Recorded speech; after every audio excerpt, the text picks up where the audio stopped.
त्या काळात विधवा स्त्रियांना आलवण नेसावं लागे, म्हणजे तांबड्या रंगाचं एकच एक असं कापड वजा साडी असे, केस नसलेलं डोकं पदराने झाकलेलं असे, अंगभर हे वस्त्र गुंडाळून घ्यायचं, पण त्यात आत चोळी घालायची परवानगी नसे.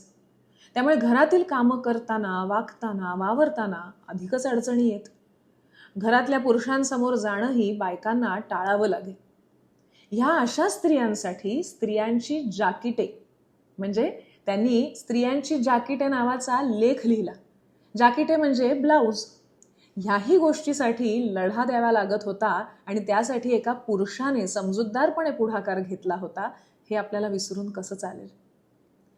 त्यांनी आपल्या पत्नीला म्हणजे यशोदाबाईंना शिकवलं. त्यांनी पुरुषांसमोर येऊन धीटपणे बोलावं यासाठी त्यांना प्रोत्साहन दिलं. इतकंच नाही तर मी गेल्यावर तू केस कापणार नाहीस असं वचन मला दे, हे त्यांनी त्यांच्या पत्नीच्या मनावर बिंबवलं होतं. हे सांगताना आपण आजारी असतो, असा प्रसंग येऊ शकतो, असं त्यांचं म्हणणं असे. ते जसं बोलत तसं वागतही.